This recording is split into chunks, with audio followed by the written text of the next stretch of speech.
একটা শান্তিময়, একটা সমৃদ্ধ, আল্লাহর আইন অনুযায়ী পরিচালিত একটি সুন্দর সুখী রাষ্ট্র কামনা করছে।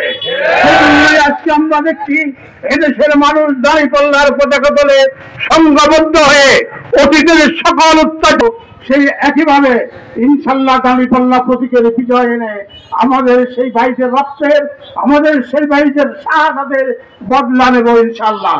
আমরা রক্তের বদলায় রক্ত নেব না, আমরা প্রাণের বদলা প্রাণ নেব না।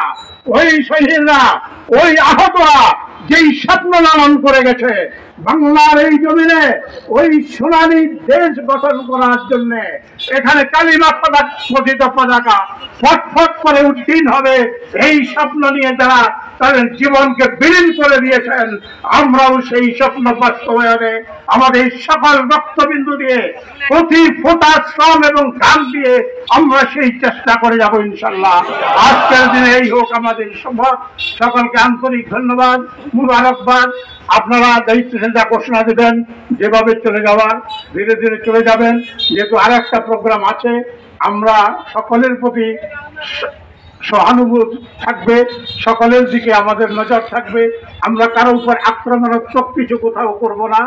আমরা শান্তিপূর্ণ সহাবস্থান চাই, আমরা নির্বাচনও লেভেল প্লেয়িং ফিল্ড চাই, যাতে শান্তিপূর্ণ পরিবেশে এদেশের শান্তিপ্রিয় মানুষের কাছে আমরা পৌঁছাতে পারি। আল্লাহ হাফেজ। আসসালামু আলাইকুম রহমতুল্লাহ।